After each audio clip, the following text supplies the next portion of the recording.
তোমরা কি চাও বলো তো? তোমরা কি চাইছো যে যেই স্বপ্নগুলো তোমরা এতদিন ধরে দেখে চলেছো সেই স্বপ্নগুলো খুব শীঘ্রই পূরণ করে নিতে? যদি তোমরা চাইছো যে তোমাদের স্বপ্নগুলো শীঘ্রই পূরণ করে নিতে, তো অবশ্যই প্রত্যেক দিন ঘুম থেকে ওঠার পর এই দুটো শব্দ তোমরা বলবে। এই দুটো শব্দ যদি তোমরা ডেইলি সকালবেলা চ্যান্ট করতে পারো, যে কোনো ধরনের স্বপ্নই হোক না কেন, দেখবে কিছু মাসের মধ্যে সেই স্বপ্নগুলো বাস্তবায়িত হওয়া শুরু হবে। তো সকালবেলায় ঘুম থেকে উঠে রোজ তোমরা এই দুটো শব্দ বলবে। তো শব্দগুলো হলো সংকল্প সিদ্ধি রস্তু। তো তোমরা এইভাবে চ্যান্ট করবে, সংকল্প সিদ্ধি রস্তু, সংকল্প সিদ্ধি রস্তু, সংকল্প সিদ্ধি রস্তু। এর মানে কি জানো তো?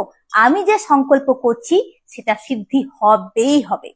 মানে তোমার যে ইচ্ছে আছে সেই ইচ্ছে অবশ্যই তোমাদের পূরণ হবে। এই কথাটা রোজ সকালে উঠে তোমরা ঘুম থেকে ওঠার পর অবশ্যই বলতে থাকো। তোমরা দেখো, তোমাদের যে স্বপ্নগুলো এতদিন ধরে তোমরা ভেবে চলেছিলে, লালন করে চলেছিলে, সেগুলো দেখবে তোমাদের অবশ্যই পূরণ হয়ে যাবে। তো আজকের রেমেডিটাই তোমাদের ভালো লেগে থাকে, প্লিজ লাইক শেয়ার কমেন্ট করতে ভুলো না। Thank you.